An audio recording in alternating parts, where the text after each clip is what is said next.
Hello and welcome to this special episode of the Baltic Football News Podcast, where we will be covering the European fixtures for our Baltic teams. I'm delighted to be joined by Morten, one of our Estonian football experts, and Titus, one of our Lithuanian football experts. Let's begin with our Baltic teams in the Champions League. Last season's A-Liga champions, Kauno Žalgiris, faced off against Drita of Kosovo. They drew 2-2 in the first. No, they didn't. They drew 1-1 in the first leg in Kaunas. And in the return leg, Kosovo, Kauno snatched a 3-2 victory in the 94th minute, winning 4-3 on aggregate, meaning they will face Klaksvík of the Faroe Islands in the second qualifying round. Titus, what do you make of this result, and what do you think of Kauno's chances in the next round? Well, to be honest, I think it was really not surprising, I would say, but I'm really glad that Kauno Žalgiris managed to make it because the first game was played in Kaunas, and as you said, it was 1-0. And after the game, a lot of Lithuanian football fans, Kauno Žalgiris fans, were pretty disappointed, because um, everyone could have seen that they could have won basically, but the draw made things very difficult for the game in Kosovo, and it was pretty disappointing to be honest. But then came the game against Kosovo, which was extremely impressive, and it's definitely the best game so far for Kauno Žalgiris this season. Perhaps it's the game that will regain some confidence for the team after a pretty intense and slow start of the season so far. And yes, an extremely important victory. Both the last goals were scored by Kauno Žalgiris in the 94 minutes, the last one, and the second for Kauno Žalgiris somewhere between 80 and 90. So it was an amazing victory, and I would say that now they have really good chances of making through at least the Conference League. And perhaps even, let's say, Europa League, Champions League may be a little bit too ambitious, but the next round, as you said, they're going to play against Klaksvík, which is already a known club for Lithuanian football since Žalgiris Vilnius used to play against them some years ago. And I would say for an opponent in the second qualifying round, it's definitely a beatable opponent, but that's probably also what the opponent think as well. But you definitely, if you're Kauno Žalgiris, you're definitely thinking about the third round and the necessity to go through. Latvian champions Riga took on Armenian side Adat Armenia and lost 2-0 in the first leg, finishing the game with 10 men. Riga gave themselves a difficult mountain to climb going into the second leg, but they did win 3-2, but ultimately it wasn't enough as they lost 4-3 on aggregate. They have now dropped into the Conference League to face Macedonian side Vardar Skopje. Just going to ask you guys, do you think they could have done more in the first leg, even though they finished the game with 10 men? And do you think they have the ability to go deep into the Conference League qualifiers, potentially? Yeah, I mean, as you said, the fact that they were 10 men made the task very difficult for them in the first leg, and it was a pretty disappointing result, of course. But then the team showed spirit in the second leg. Unfortunately, they didn't manage to go through the second qualifying round of the Champions League. So it's pretty disappointing because, if you go through the second qualifying round of the Champions League, you have huge chances of going through Europe because you already have chances at least to go to the fourth round of the Conference League qualifiers. So Yeah. I would say, of course, for Latvian football fans, it definitely has to be disappointing.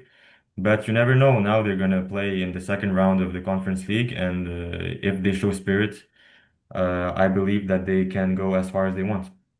Yeah, I agree. And on to Estonia. Our Premium Liga winners Flora took on Georgian side Iberia. They fell short in the first leg in Tallinn, losing 3-2 and finishing the game with 10 men. The Estonians managed a 2-2 draw in Georgia, but this meant they fell short and lost 5-4 over the two legs. They will now face TNS of Wales in the Conference League. Morton, same question. Could Flora have done more? And do you see them overcoming the Welsh champions? Mm, Starting with the first question, could Flora have done more? I think yes, definitely, because the start of the first leg was quite bad, I would say. Like Flora were 2-0 down in I think like 20 something minutes, and then came back to I think 2-0 if I Yeah. remember correctly, Yeah. and ultimately fell short. There was also a red card for Iron Golla, which probably shouldn't have been a red card, but obviously I'm with my Estonian tinted classes. But about TNS, I think it's someone Flora should beat. Then I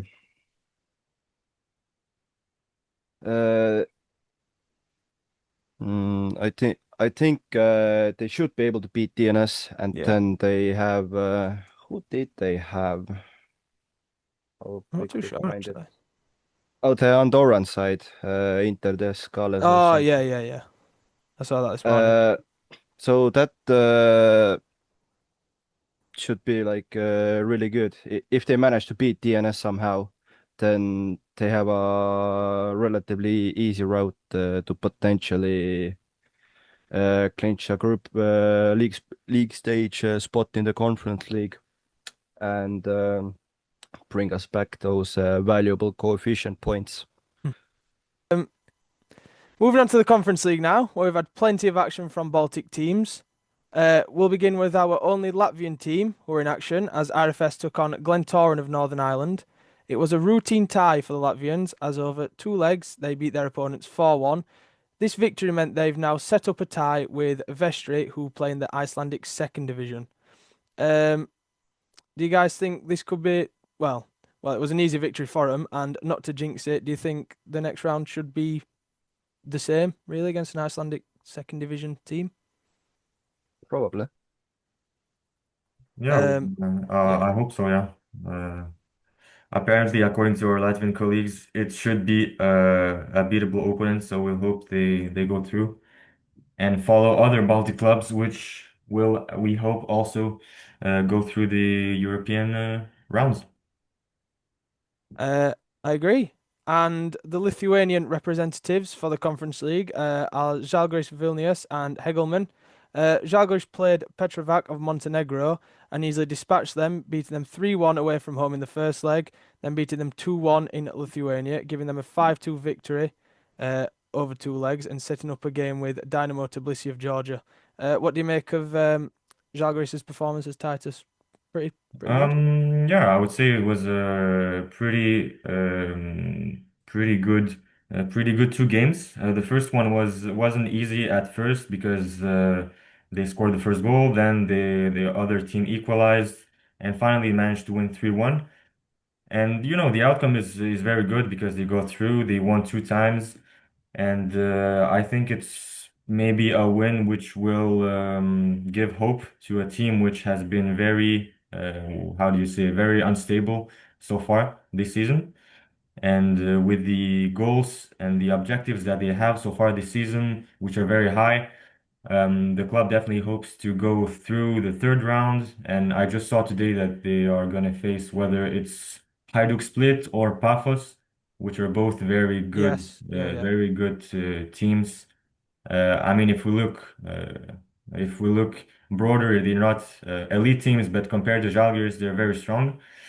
So Dinamo Tbilisi is definitely stronger than Petrovac, but also because of the fact that they're also playing currently official games as the same thing as Žalgiris, and we as Lithuanian football fans, Baltic football fans, hope that they're going to go through. I think they can if they will play good enough. But the third round seems to be very hard to Yeah. let's say to win if they go through.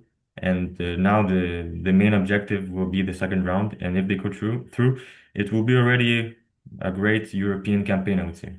Yeah, I would have to agree with that as well. Yeah. Again, Hegelmann played in the only all Baltic European tie so far as they played Paide of Estonia, but it was the Estonians who came out on top after a 1-1 draw in Lithuania, where Hegelmann missed a penalty. The return leg saw Paide dominance as they comfortably beat the Lithuanian outfit 3-0, mean they won the tie 4-1 over 2 legs. Paide will now play Zira from Azerbaijan in the next game. Morten, Titus, what are your thoughts on this game? Should Hegelmann have potentially done more? I mean, I know they missed a penalty, which they'll rue. And can Paide be Zira, with it being a long away trip, but same for both teams?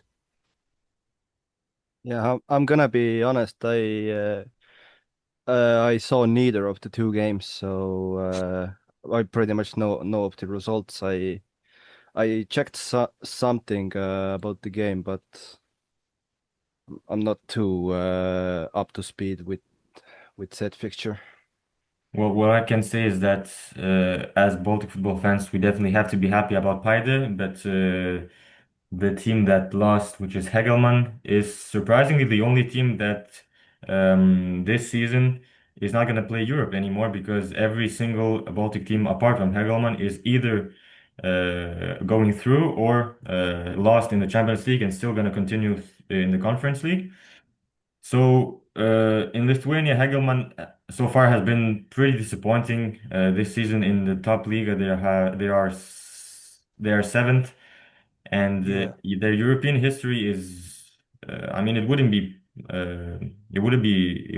bad to I guess false to call it a little disaster because they have played 3 times and they have lost every single time. The only draw that they had was against Paide, and actually the goal that they scored was the only goal of Hegelmann in the history of their European campaigns. So it's pretty disappointing, especially because Paide was considered also as a beatable opponent, I would say, for both Hegelmann and Paide also considered Hegelmann as a good opponent, I guess, for them as well, which we saw. But eventually Hegelmann lost 3-0, and yeah, it's considered as a huge disappointment since the loss is pretty big. At least that's what the result shows. And yeah, Yeah. Hegelmann, I mean, it just symbolizes the whole season of Hegelmann so far, which is extremely disappointing compared to other seasons, such as last year where they finished second in the top league. Yeah. Good insight. The two other Estonian teams to compete were Nõmme Kalju and Levadia. Kalju played Northern Irish side Linfield. The first leg ended in a 1-0 win to Kalju, and the second leg finished 2-2. Kalju missed a penalty in the second game, but it was Mihail Orlov who came off the bench to score a 92nd minute winner and send the Estonians through. This last minute goal has set up a tie with Irish side Shelbourne. Morten, what are your thoughts on this tie, if you caught much of it, and do you think Kalju can potentially qualify for the Conference League? I think Kalju do have a good chance to beat Shelbourne at least. That Orlov goal, by the way, that was an absolute screamer. And yeah, going back to the Linfield game for a sec, if I remember correctly, Linfield got a red card in the second leg, and then they started dropping back like England did in the semi-final, which we all know how that one ended. But yeah,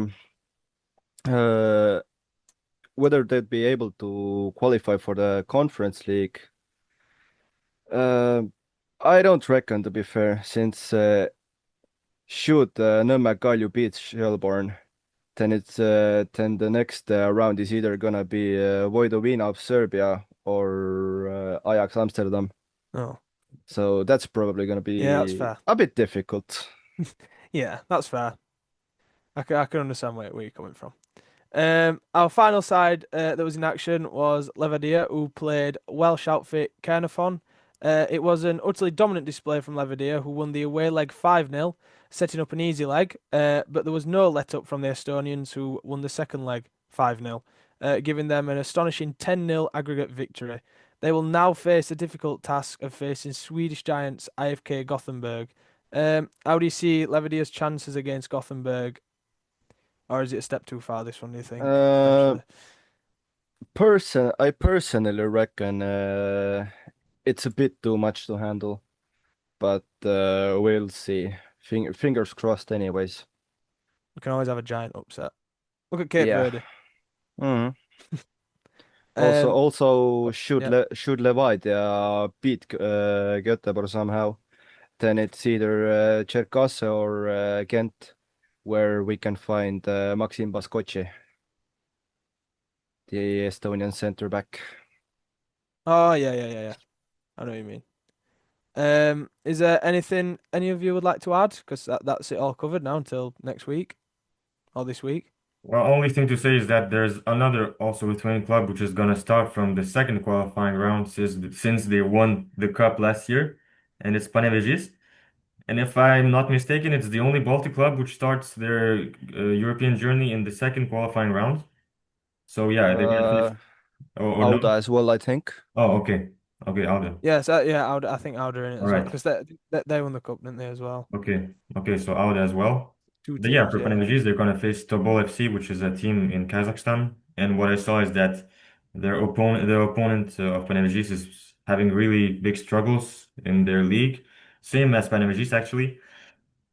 Because currently there are 8 out of 9 teams in the top liga. So I guess we're gonna see. If I think they definitely have good players to go through, but their inconsistency has showed that we never know this season with this team whether they're gonna show good results or no. But yeah, as you said, with Auda, Panevėžys is gonna be also a club which will start their journey in Europe in the second qualifying round. Well, we'll have to see how us Baltic teams get on next week. Because so far, pretty good going. Yeah, honestly, it's Pretty good. amazing. Can't complain, really. No.